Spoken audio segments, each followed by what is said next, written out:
Muy buenas a todos, bienvenidos a otro nuevo programa de Espacio Europa aquí en Multicanal Radio. Llegó el día, como os he ido comentando todas estas semanas, todos estos meses. Llegó el día y no me confundía, Ursula von der Leyen ha sido otra vez elegida como presidenta de la Comisión Europea. Esto va a ser de lo que vamos a hablar hoy principalmente. Y luego sí que es cierto que es un tema que no quería dejar pasar, que hablaremos con el invitado de hoy, que es Gustavo Morales, bueno, hace poco estuve con la contra iraní en París. Pude asistir a su encuentro anual que hacen con varias personalidades políticas de Occidente, digamos todo el establishment, ¿no? El norteamericano, británico y europeo. Y quería, porque me parecía muy importante, tratar el tema de las elecciones en Irán, que creo que ya os lo he dejado caer en alguna ocasión. Hablamos de eso también, de la importancia con Europa. Y obviamente que mejor para que nuestro invitado de hoy, porque es un tema importantísimo para el devenir, no solo de la región de Oriente Medio, sino también para Europa y Occidente, porque ya sabéis que en función de quién gane y quién gobierne, pues la relación con Irán y por lo tanto con Israel es diferente. Pero hablaremos de eso con nuestro invitado, no quiero adelantar nada, porque da igual lo que diga, que Gustavo es el que tiene que aportar el análisis, es el que sabe, es uno de los que más saben, sin duda alguna, en lengua española. Ha estado allí, estuvo en la revolución iraní, estuvo en la guerra irano-iraquí y además conoce el país a la perfección. Tiene varios libros traducidos del farsi al español y de verdad es una gozada escuchar sobre Irán de su boca y hablaremos de eso. Pero volviendo al tema, porque también es importante porque hace poco hubo otras sanciones a Irán y son recurrentes en función también de lo que a veces mande el primo de Zumosol desde el otro lado del charco. Pero vamos al tema que nos incumbe. Esta semana es la que os llevo contando o avanzando semanas también. Se ha formado de nuevo el Parlamento Europeo en Estrasburgo y se ha votado presidente de la Comisión, en este caso von der Leyen. Empecemos por el Parlamento, porque el Parlamento luego es el que vota a la presidenta. El Parlamento se conformó el martes bueno, pues lo que ya era de esperar, ha habido un cordón sanitario, es decir, una censura, una cancelación, ¿no?, que se dice ahora, clara de la derecha europea. Lo único bueno es que se ha movido un poco la ventana de Overton y los que antes eran ultraderecha, que es el ECR, los reformistas y conservadores, fundados por los conservadores británicos antes de marcharse con el Brexit, pues ahora ya no son la ultraderecha. Ahora es ya como la derecha que más aceptable, ¿no? Ahora que ya se ha ido Vox, pues hay que pactar con ECR porque Meloni es la derecha que mola. Para los de siempre siguen siendo extrema derecha. Todo lo que hay a la derecha del PP es extrema derecha. Incluso para algunos el PP es extrema derecha. Ya sabéis cómo funcionan estos análisis en cabezas de chorlito. Pero, bueno, pues se ha conformado estos grupos definitivamente. Tenemos a Patriotas por Europa, el grupo de Orbán, con 84. Es el más numeroso. Y luego tenemos a Naciones Soberanas Europeas, que es el grupo liderado por los alemanes AfD, que ha conseguido conformar el grupo con 25. Es cierto que están al límite, porque si se va cualquiera, el grupo desaparece. Sé por fuentes internas que están buscando nuevos adeptos para poder tener más flexibilidad, porque estamos, y estoy muy seguro, de que intentarán por A o por B hacer que ese grupo desaparezca. Vamos, ni dudéis al respecto.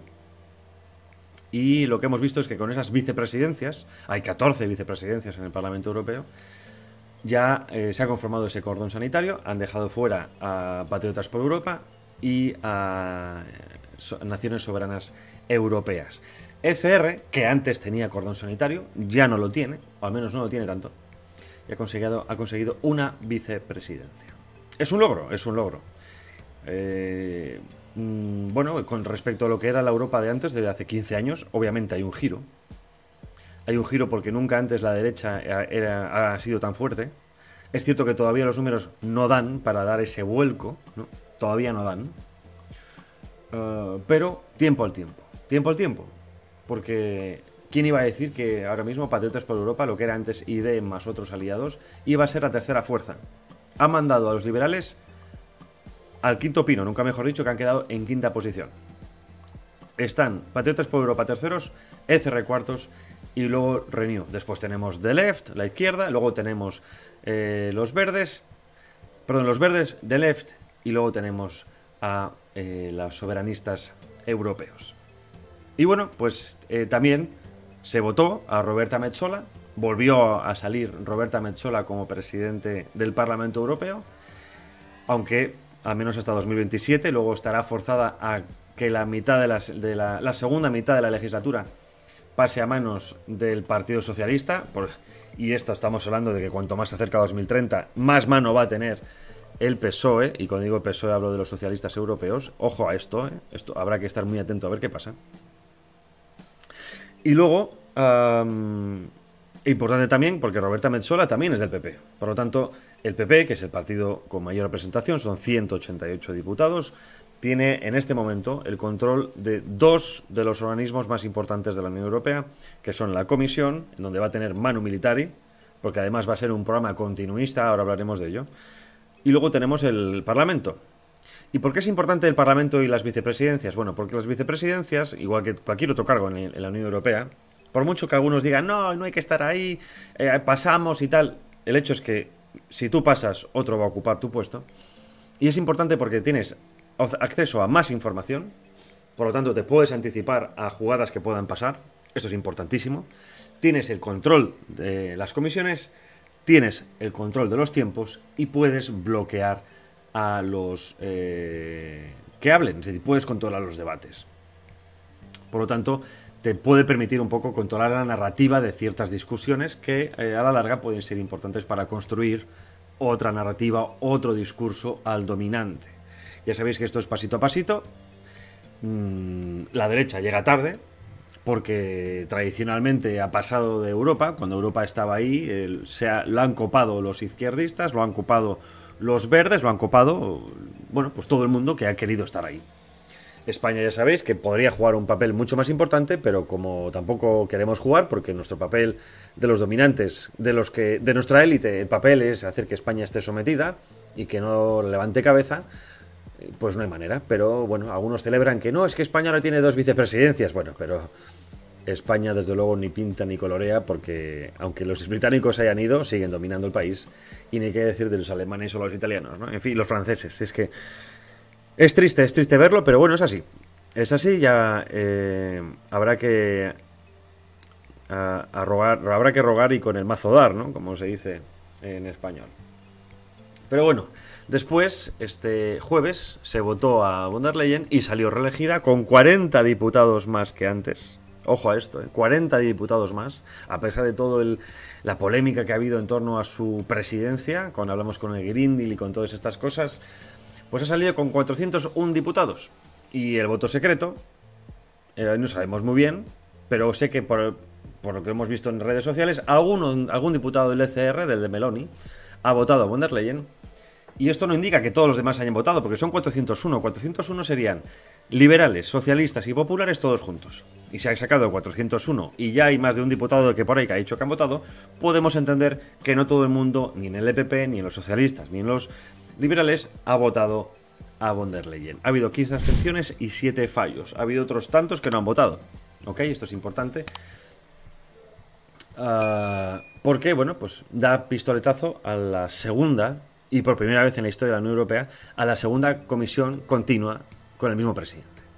Y bueno, ¿cuál es el resumen? Porque tenéis, por ejemplo, en redes sociales, me podéis encontrar en Telegram o en Twitter, podéis ver que ahí he posteado el programa entero, ¿vale? Está en inglés, para que veáis de cuál es la estrategia que tiene ahora mismo en los próximos 5 años Ursula von der Leyen. Yo sí que es cierto que me gustaría resumirlo brevemente hoy, porque va a ser importante entender hacia dónde vamos, ¿de acuerdo? Ya sabéis lo que ha pasado, tenemos el Green Deal, tenemos todo el tema de la guerra de Ucrania, tenemos todo el tema del género, la inmigración masiva, y ahora veremos, pero va un poco enfocado ahí. Una fuente de la comisión me decía que, así como estos 5 años se han enfocado y se sacó de la manga Ursula von der Leyen en el Green Deal, la nueva comisión se va a enfocar en competencia. porque está viendo que estamos perdiendo capacidad de producción y estamos perdiendo capacidad de competir. Los chinos nos están comiendo por los talones y los Estados Unidos nos están partiendo las piernas. Y Europa está quedando rezagada, por mucho que tiren al plato y celebren a bombo de platillo y brindis al sol, Europa está mal, bastante mal. Pero bueno, en este texto Ursula von der Leyen destaca la importancia del próximo mandato en medio de las diversas, como dicen ellos, culturas e historias de Europa. Es que esto es, ya sabéis, este lenguaje orwelliano. El documento en sí reconoce las fortalezas que tiene la Unión Europea, porque yo creo que alguna puede, vamos a darles ese voto de confianza, y luego los desafíos, incluyendo preocupaciones económicas, como he comentado, los problemas inmigratorios que son enormes, las amenazas a la seguridad que son evidentes y los conflictos globales. En este mundo cambiante, Europa no encuentra su sitio, y si lo encuentra siempre es por debajo del ala de Estados Unidos, lo cual es como no estar en ningún sitio. El tema central de este documento es el de la necesidad de... Ha jugado, ¿no?, este papel de la necesidad de unirse y tenemos retos por delante, llamo a la unidad europea, lo que se hace siempre, obviamente, no vas a decir que vas a perseguir al contrario, aunque después lo hacen.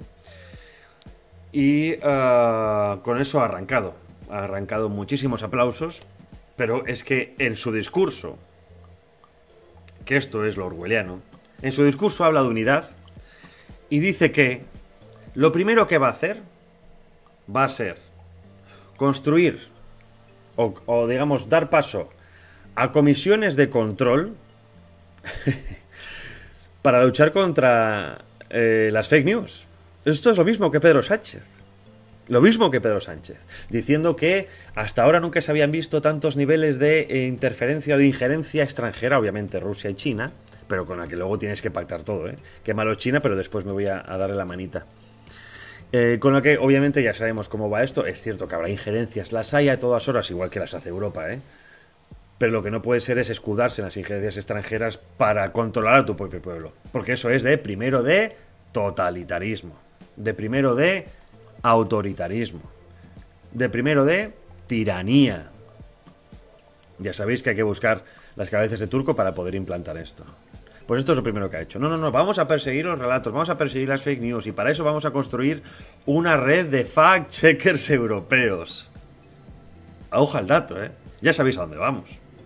Ya sabéis lo que nos van a hacer. ¿Para qué? ¿Para qué preocuparnos, no? Pero sí, obviamente hay que estar muy preocupado porque esta era de cambio. Hablan de que hay que proteger la democracia, de que hay que proteger el escudo democrático que dicen, Democratic Shield.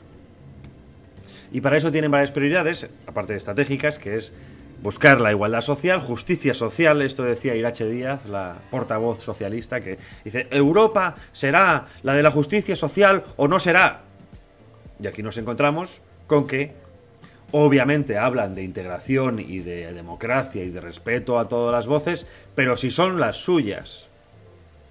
Aquí todo el mundo parecía que solo existe una Europa. Pero después tienes a 3 grupos de derecha diciendo, esta no es la Europa que queremos. Pero esa voz no existe. Porque tú no debes existir. Porque tú eres contrario a lo que se busca en Europa. Esto me ha pasado aquí enormemente. Muchas veces. Que hay gente que no entiende que piensas diferente. Hay gente que no entiende que quieres defender la vida desde la concepción. Hay gente que no entiende que no quieras inmigración masiva. Y que si la hay, que sea para la gente que pueda aportar y por lo que se necesita el mercado laboral. Hay gente que no entienda que quieras defender la familia tradicional. Hay gente que no entienda que no quieres que te partan las piernas por un Green Deal que te va a romper y te va a prohibir producir como estabas produciendo por no sé qué movidas del cambio climático, cuando eres el único tonto, la Unión Europea, que las implanta. Porque no lo hacen ni Estados Unidos, ni China, ni India, ni nadie lo hace. Ni Marruecos, que precisamente se están yendo a producir a Marruecos y para eso se está pagando a Marruecos, para que produzca lo que la Unión Europea no quiere que produzcas en suelo. Pero esto que todo lo estamos viendo, este plan magnífico de 5 años que tiene von der Leyen, que vuelve a hablar del Green Deal, que vuelve a hablar de la transición tecnológica, de la transición ecológica, de la transición digital, solo lo ven ellos. De verdad es como un manicomio. Esto creo que es el ejemplo que os he puesto en varias ocasiones. Es como estar en un manicomio, tú siendo el único cuerdo. No el único cuerdo, hay más cuerdos, para que te lo reconoces. No hace falta ni hablar, solo con la mirada sabes quién es de los tuyos. Entonces, estás en un manicomio rodeado de locos, todo el mundo tomándose la pastillita y tú no la quieres tomar para no volverte idiota. Y te persiguen por no tomarte la pastillita. Pues esto es Europa. Esto es Europa. Un manicomio al aire libre. Y hoy se ha confirmado, esta semana. Se ha confirmado en varios días. Y lo que vamos a ver después del verano. Porque claro, ahora se van a ir enseguida todos de vacaciones y ya está, ¿no?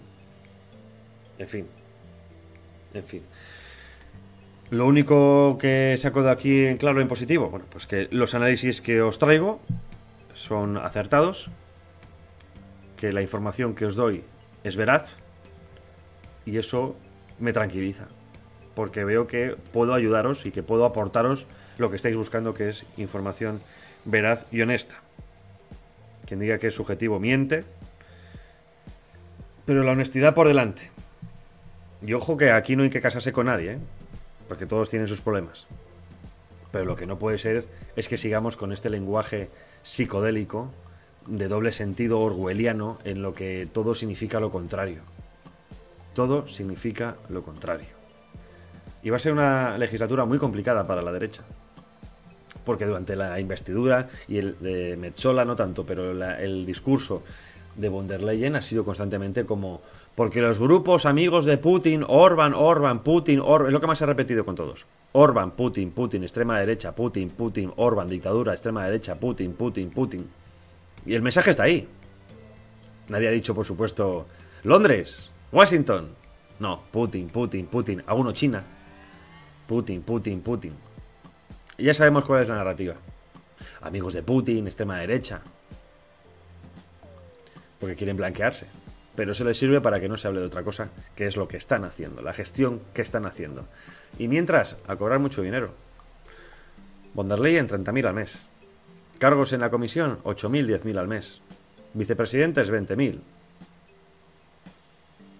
Salarios de 200.000, 300.000. Libres de impuestos. Salarios parlamentarios de 6.000, 7.000. 3.000 los que menos. Libres de impuestos. ¿Eh? Pero son los que te van a decir cómo tienes que pensar, cómo tienes que comer, cómo tienes que convivir, cómo tienes que acostarte, con quién acostarte, cómo pensar, cómo te acuestas y qué es lo que tienes que hacer en tu día absoluto. Y luego lo que nos están diciendo ahora es cómo informarnos. Te informas mal. Porque como dice Sánchez, votas extrema derecha por culpa de los bulos.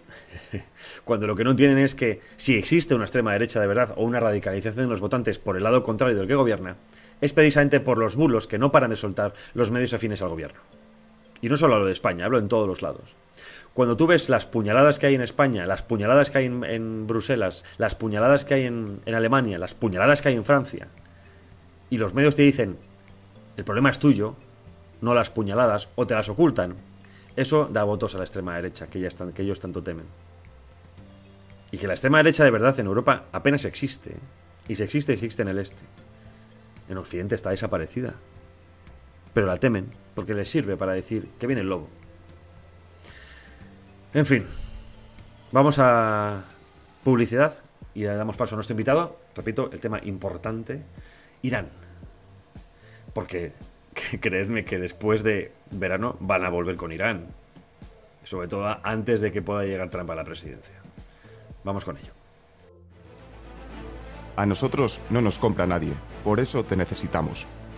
Accede a patreon.com/multicanal radio. Cualquier aportación nos vale. Ayúdate a acabar con la dictadura sanchista. Eservín. 910-708-190. Expertos en jardinería. Limpieza de comunidades y conserjería. Eservín. 910-708-190. También puede escribirnos a info@eservín.com. Usted a lo suyo, que de sus instalaciones nos ocupamos nosotros. Contrátenos y le haremos a su comunidad un estudio de viabilidad y coste de autoconsumo energético mediante placas solares. ¿Crees que la realidad es más compleja e inquietante que la versión que nos cuentan los medios del sistema? ¿Sabes que estamos inmersos en un tsunami de desinformación y manipulación de masas? ¿Buscas una comunidad en la que poder compartir versiones alternativas y explicaciones arriesgadas acerca de la narrativa orwelliana que nos invade? Entonces, no lo dudes. Te esperamos en el Velo de Maya cada sábado de 10 a 11 de la mañana aquí en multicanalradio.com. A partir del 1 de abril, Castellón Confidencial amplía su horario cada día en Multicanal Radio. Una realidad política, social y económica que nos ocultan, que no aparece en los grandes medios de radio ni en televisión. Esa información confidencial es la clave para entender nuestro futuro y saber interpretar la actualidad. Desde el 1 de abril, cada día de 10 a 12 de la mañana, la descubrimos en Castellón Confidencial. Ahora con 2 horas de programa solo en Multicanal Radio. Súmate a la resistencia con Albert Castillón.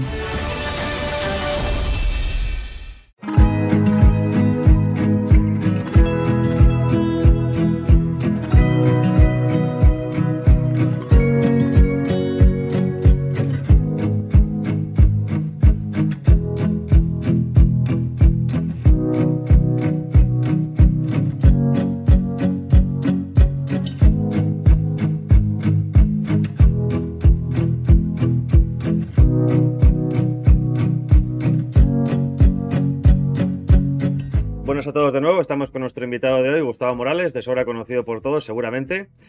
La persona adecuada para hablar del tema, quién si no, porque vamos a hablar de Irán, de las últimas elecciones que ocurrieron la semana pasada. Ya sabéis que fue la segunda vuelta, aquí hablamos un poquito de ellas, pero me interesa sobre todo tratar el tema de actualidad, la relación de Irán con la Unión Europea, en relación también a través de la guerra de Ucrania. Como sabéis, Irán es aliado estratégico de Rusia y sobre todo qué va a pasar a partir de ahora, porque supuestamente ha ganado un moderado. Para el que no conozca a Gustavo Morales, aparte de decenas de años en el periodismo, ha sido corresponsal de guerra en esa región, en esa zona. En Irán estuvo en la revolución iraní del 79, también estuvo en la guerra irano-iraquí que se llevó a cabo inmediatamente después, entre el 80 y el 88, estuvo en el año 82. Además de corresponsal de guerra, ha sido director de revistas políticas, de análisis político, revistas de defensa, y actualmente es colaborador del debate y director del Club de Periodismo del CEU. Como veis, es un pata negra del periodismo, de los que ya no hay, y tengo el orgullo de poder llamarle profesor, amigo y mentor. Así que bienvenido, Gustavo, muchísimas gracias. Gracias a vosotros, muy buenas. Por empezar un poco, porque creo que mucha gente no tiene conocimiento, sobre todo si nos informamos por los medios generales de lo que ocurre en Irán. ¿Cómo se han desarrollado estas elecciones, teniendo en cuenta que hace poco murió, todavía no se sabe muy bien si por catástrofe o atentado, el expresidente Raisi, y eso ha generado una serie de, pues entiendo que consecuencias importantes en estas elecciones? Cuéntanos, por favor. Bien, las elecciones se han celebrado fundamentalmente en una atmósfera doble de desencanto y sospecha. La sospecha va en el sentido que indicas tú, es decir, ese accidente de helicóptero al coger un UAE cuando podía haber cogido un helicóptero de la antigua Unión Soviética, que eran mucho más seguros.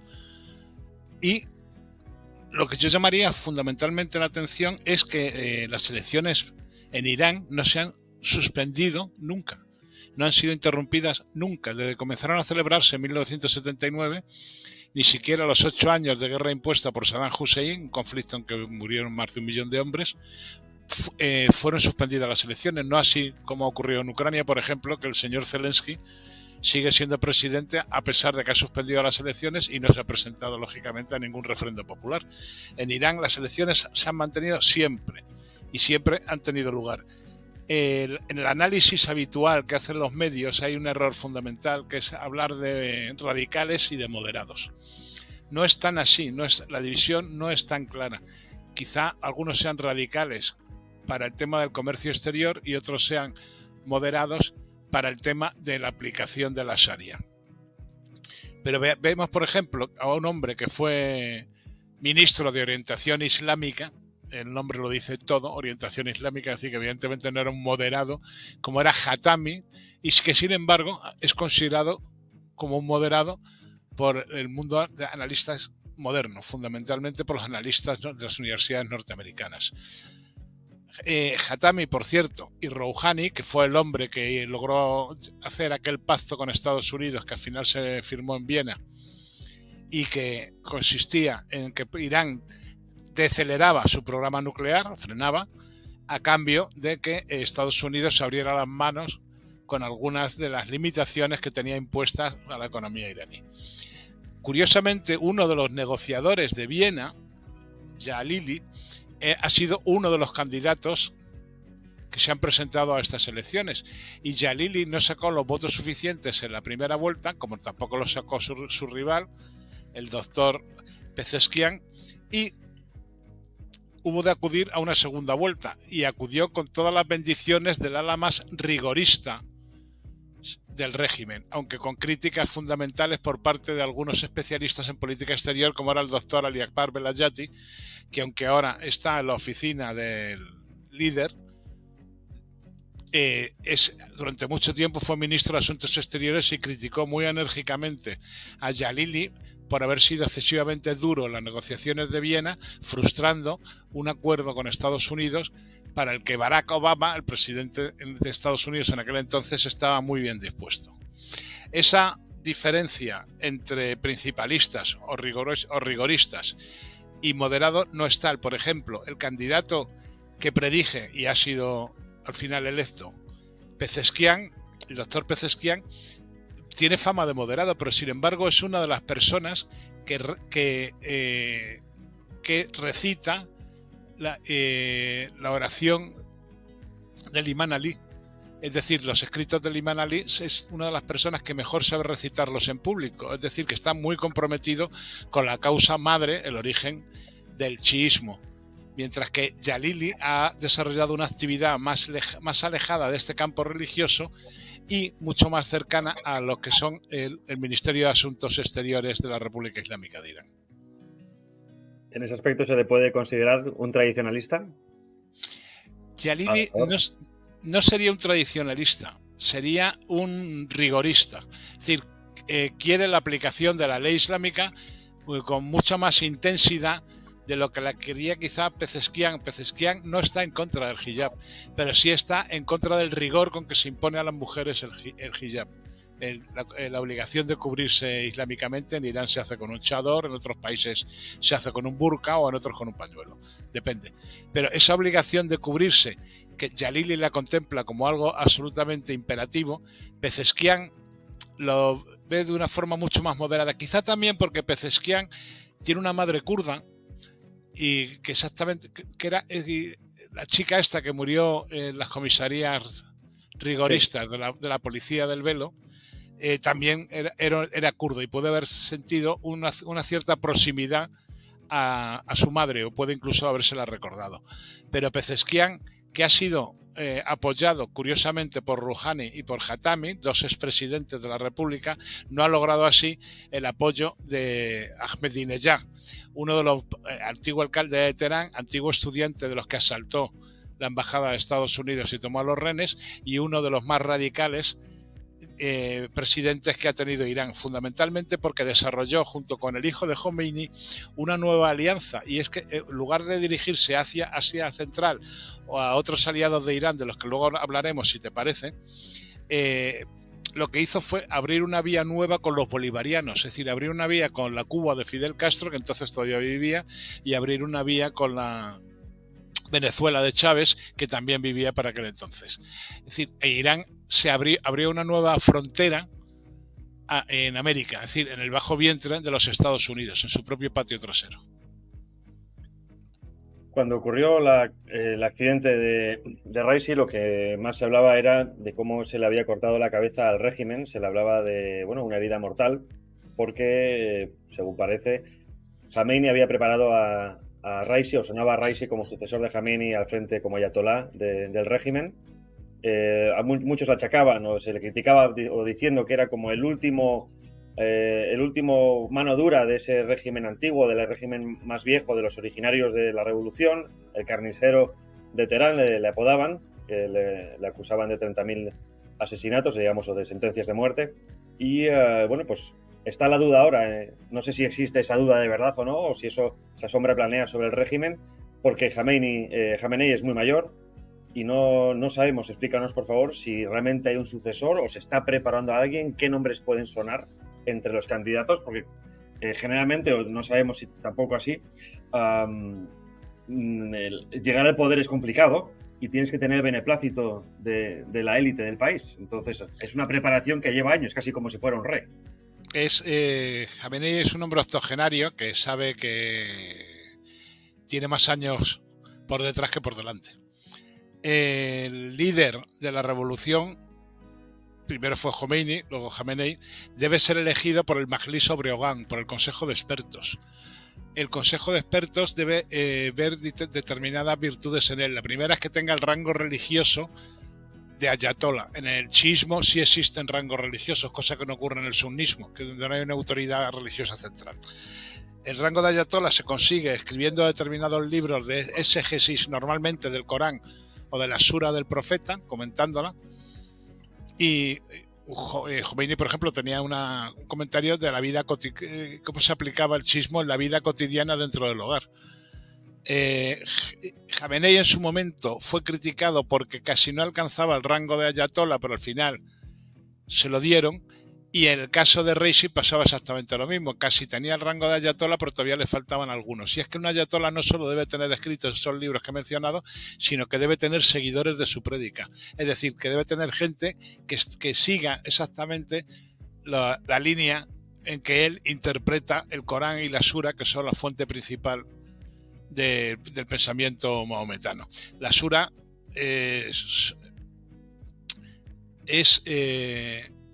se basa en los hadices, y los hadices lo que igual vienen a contar más o menos es la tradición del profeta y de sus compañeros.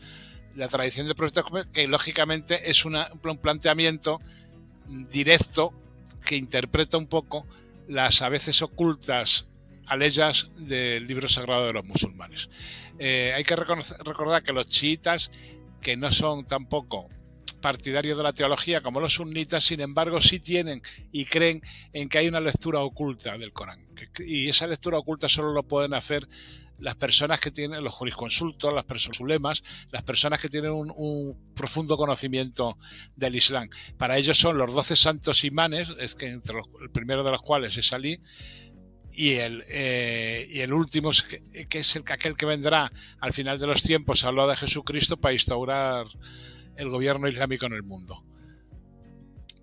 En todo esto, lógicamente, coinciden dos puntos. Uno es un punto político, que es tener el apoyo suficiente dentro de lo que es el Estado profundo en la República Islámica de Irán, y otro que es un punto religioso, que consiste en tener la aquiescencia, al menos, de la mayor parte de los Hoyatol Islam o ayatolas que estén vivos y presentes en aquel momento. Uno de los sucesores que iba a ser de Khomeini, Montaseri, en su momento perdió este apoyo y no lo fue. Entonces, ¿quién no aparece en las fotos con el turbante negro? Es que no es descendiente del profeta. Los turbantes blancos o negros indican, en el caso de los negros, si eres Seyed. Seyed es que eres descendiente de la familia del profeta. Como el profeta Mahoma tuvo una intensa vida familiar, hay muchos que son turbantes negros, descendientes de él. Y eso está demostrado, porque tampoco lo he visto con turbante blanco. Corrígeme, vamos, en las fotos aparece como, bueno, aparece sin nada. ¿Eso quiere decir que no tiene o no puede tener el rango de ayatolá? No, es que Pezeshkian no tiene ningún rasgo religioso. Es uno de los lectores de los dichos y hechos del Nayur al-Balaghe del Imam Ali, del libro de consejos que escribió el Imam Ali, que se compone de varios tomos, pero no es un líder religioso. Es decir, no tiene ningún rango religioso. No es ulema, no es ayatollah islam, no es ayatollah. ¿Y quién sonaría entonces, o quién está sonando como posible relevo de Jamenei? Uno de sus hijos. Está sonando uno de sus hijos como posible relevo. Lo que pasa es que, claro, esto está muy mal visto por un sistema que combatió duramente a la monarquía y que lógicamente no quiere volver a tener un cargo hereditario, y más en la persona del líder, que está por encima del Parlamento y que está por encima de la propia presidencia de la República. Muchos hablan, con lo que te preguntaba antes, del fin del régimen. No sé hasta qué punto eso es cierto, porque también dentro del propio país hay... O sea, mucha gente, o tenemos la idea quizá por los medios de comunicación desde fuera, nos pintan como si fuera un régimen casi medieval, ¿no?, en la que no hay diversidad de opiniones, pero luego a nivel interno sí que hay varias facciones. No solo hay facciones de facciones. Es decir, que dentro de las propias facciones hay sus propias divisiones. Yo recomendaría a los que dicen tal cosa que se acercaran a Irán y se dieran una vuelta. Es fácil ir a Irán, no es algo complicado, es un país seguro y es bastante, a menos que te metas en una manifestación de los mujahidines, conocidos allí como los monafeguines, sí, etcétera. O vayas a reclamar derechos LGTB, sí. Sí, pues algo por el estilo, pues lógico. Bueno, ahí al respecto te diré una cosa que quizás te llame la atención, y es que tú en Irán puedes cambiar de sexo, es legal. Sí, lo que no quieren es que hayamos... Lo que no puedes hacer es irte a la acera de enfrente, es decir, no puedes ser homosexual ni en el caso masculino ni en el femenino, pero si tú piensas que has nacido con el sexo equivocado, la sanidad iraní te cambia el sexo. Eso ocurre, algunos que fueron condenados por prácticas homosexuales a ser arrojados desde lo alto de un edificio, pidieron un cambio de sexo para salvar la vida. Cosas curiosas. Entonces, ¿cómo está el régimen? Entiendo que obviamente fue un gran palo lo de Raisi, no se esperaba, y sobre todo también después de la pérdida del general Soleimani, asesinado por la administración Trump, que fue uno de los héroes de la guerra de Siria. Y posiblemente también sonaba como posible político. No sé hasta qué punto esa transición es posible en un país como Irán, pasar del lado militar al lado político. Pero desde luego que en los últimos años se había quedado sin las cabezas más visibles, digamos.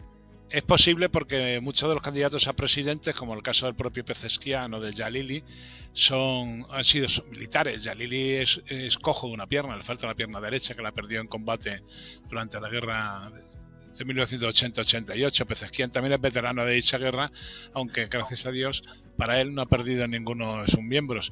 El régimen está muy bien consolidado fundamentalmente porque se basa en una estructura política que es una estructura típicamente republicana, de una constitución muy parecida a la constitución francesa o incluso a la belga, la asamblea, el Majlis, la presidencia de la república, etc. Por otro lado, una serie de organismos religiosos que se imponen sobre estos, el Majlis Obreogán, el Consejo de los Expertos, y la oficina del líder, que es un gobierno, un supragobierno en la sombra, pero que además tiene una tercera pata y muy importante, que es el Sepah Pasdaran Englab Islami, que es el cuerpo de guardianes de la revolución islámica, que no solo son una élite militar que dispone de las mejores unidades y de los mejores medios, sino que también se encarga del desarrollo del programa nuclear, del desarrollo del programa de vectores de lanzamiento, estoy hablando de los misiles, de la construcción de drones y de grandes partes de la industria militar en Irán. Luego tiene fuerza política, fuerza militar y un gran peso dentro de la economía del país. Soleimani hubiera podido jugar un gran papel como un presidente de la República lo suficientemente fuerte como para haberse enfrentado a un líder de la revolución. Quiero decir que no tenía que estar en una postura genuflesa en ese caso. De hecho, no lo estaba con el líder, con Jamenei. La relación con Occidente es una relación, bueno, se puede llamar más tensa que otra cosa, principalmente porque también es un competidor de aliados tradicionales como son Arabia Saudí y de Israel. Obviamente esto lo conoce todo el mundo, la tensión que escaló a raíz de los ataques del 7 de octubre del año pasado. Pero bueno, con Europa también hay varias facciones, ¿no? Hay gente que está más a favor de las sanciones, otros en contra. ¿A qué se debe esta relación, entre comillas, de amor-odio? Bien, empezaré con un casi chascarrillo que no es tal. En Irán, cuando ocurre algo malo, se va la luz, te atropellan al gato. Cuando ocurre cualquier cosa así de un signo negativo, los viejos iraníes dicen: esto es cosa de los ingleses.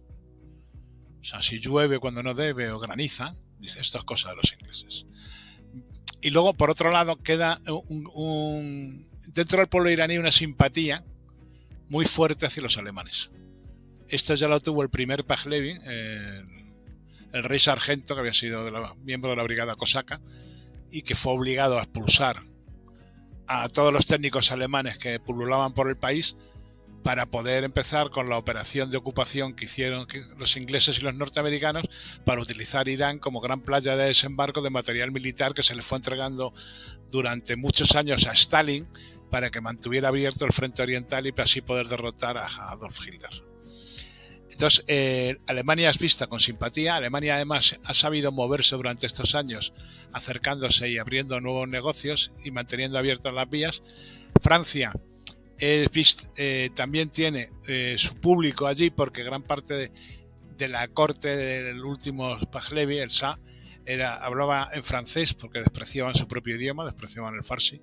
Hablaban en francés y tenían usos y costumbres muy próximas a los franceses. Francia también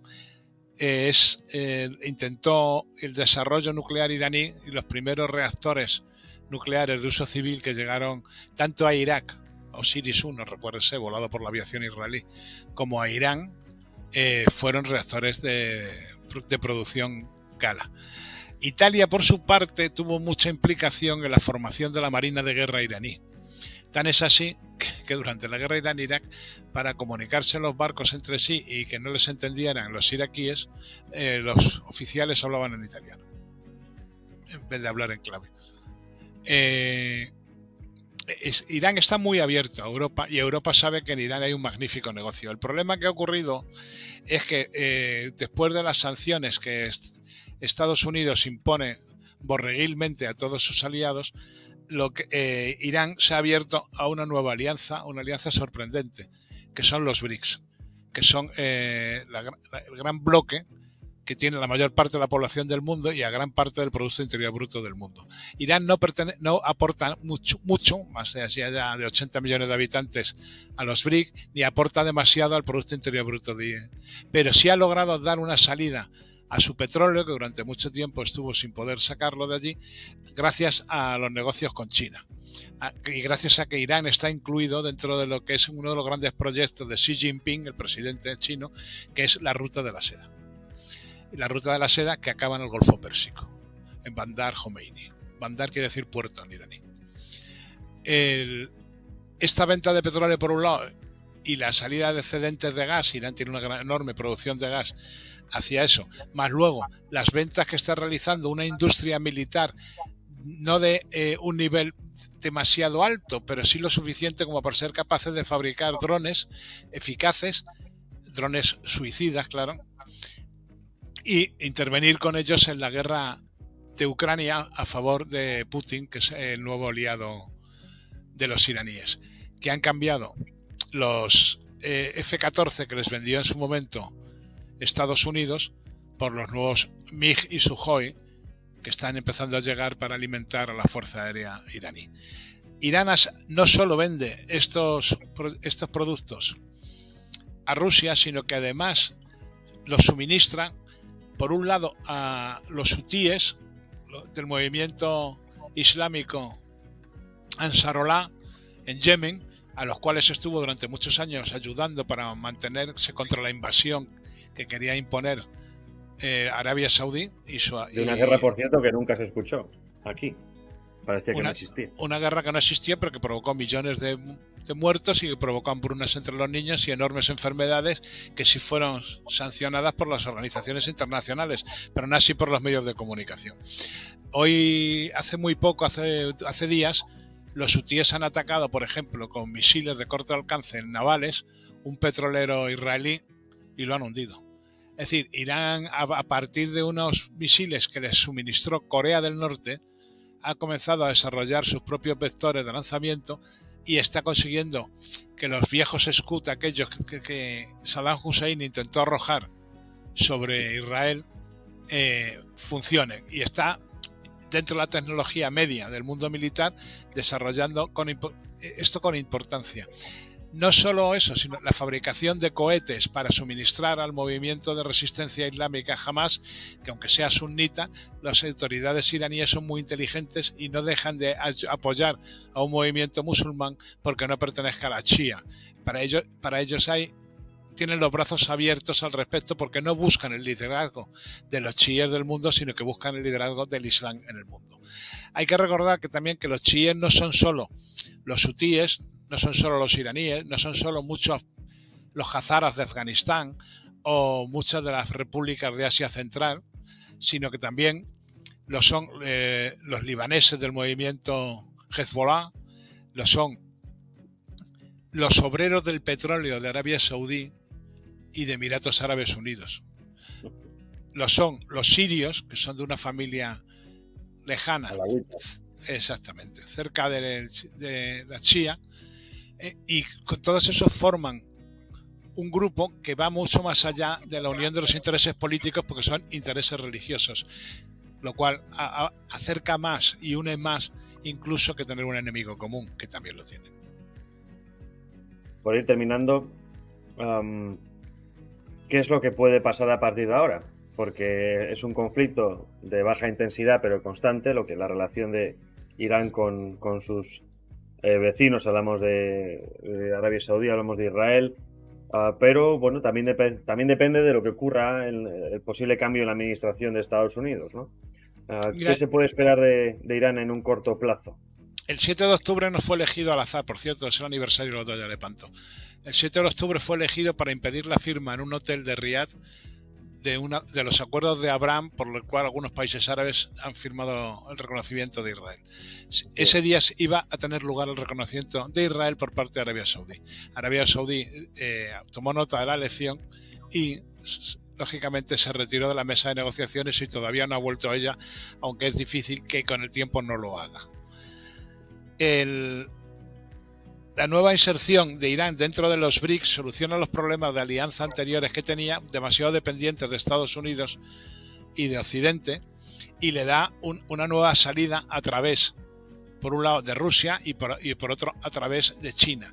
Rusia, además, tiene un doble papel con los iraníes porque le da estabilidad en Asia Central, donde muchos de los estados o se habla farsi o la población es chií, con lo cual la influencia persa es fundamental en ellos. Y los chinos están utilizando el territorio iraní y probablemente el afgano, donde habitan los hazaras, para buscar nuevas salidas. Aunque Irán y China tienen un problema potencial que solo se ha señalado en el libro que edité hace poco, y es que la persecución de los uigures y su encarcelamiento en grandes campos de concentración supone por parte de China una represión del movimiento islámico, cosa que con el tiempo Irán tendrá que tomar nota, porque no puedes aspirar al liderazgo mundial cuando cientos de miles y a veces millones de los musulmanes que habitan China, que en China una minoría tiene millones de miembros, están concerrados en campos de concentración o están siendo vigilados con las modernísimas técnicas de inteligencia artificial que ya aplica desde hace años el gobierno chino. Una pregunta también muy cortita. ¿Crees que esto que se está hablando ahora de esa transición hacia el mundo multipolar es tan factible como algunos piensan, o va a llevar más tiempo de lo que algunos desean? Vamos a ver, Estados Unidos está dando las últimas boqueadas intentando mantener el mundo unipolar. Ni siquiera Donald Trump, que es firme aliado de Israel y discutible aliado de la OTAN, es partidario de un mundo unipolar. Donald Trump quiere unos Estados Unidos que se encierran un poco más en sí mismos sin que intervengan menos en el extranjero. Recordemos que durante su presidencia no se inició ninguna guerra ni se intensificó ninguna otra de las que sí había. Eso sí, la embajada de Estados Unidos se modificó y pasó de estar en Tel Aviv a estar en Jerusalén, lo cual era una abierta declaración de intenciones que respondía más a las alianzas de Trump dentro del país que a las alianzas internacionales, porque la política internacional no le interesa demasiado a ese presidente de color naranja. Entonces, a lo que va Irán en este caso es a recibir una fuerte hostilidad por parte de Estados Unidos según se desarrollen sus relaciones con Israel. Muy bien, pues con esto nos quedamos, se nos acaba el tiempo. Estupendo análisis. Antes de terminar también, recuérdanos este último libro que has dicho que has editado, ¿cuál es? Para la gente que lo pueda buscar. Jamás se terminará. Y está editado por la editorial Última Línea. Y luego aparte se te lee en El Debate, también con análisis internacionales. Importante también que son, bueno, si queremos entender lo que está pasando hay que leerte. Gustavo, muchísimas gracias por tu tiempo, un placer. Espero que la gente haya disfrutado de ese tiempo, igual que lo he hecho yo, que siempre escucharte es una delicia. Muchísimas gracias. Un saludo a todos. Un fuerte abrazo, hasta luego.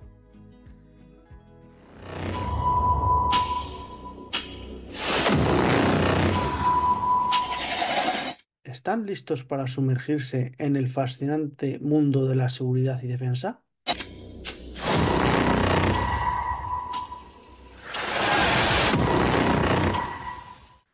Llega a sus oídos Azul y Verde, el programa que analiza a fondo los asuntos de la Policía Nacional y Guardia Civil para mantenerlos informados y protegidos.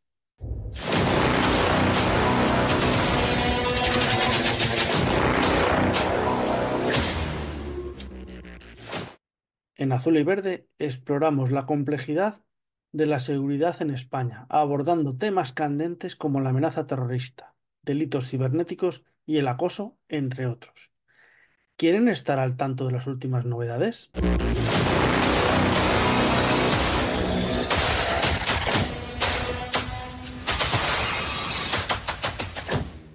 Cada semana nuestro equipo de expertos desglosa la situación interna, brindándoles análisis profundos sobre la seguridad y protección de los ciudadanos. ¿Cómo enfrentar los desafíos actuales? Azul y Verde tiene las respuestas.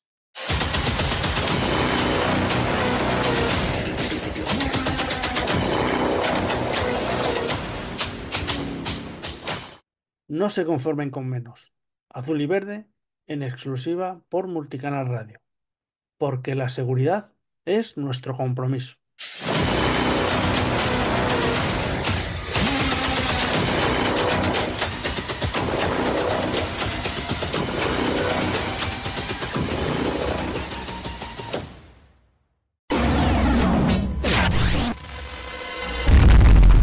Cuando las noticias dan miedo, los que las contamos tenemos que dar más miedo. Sir, yes, sir. Multicanal Radio.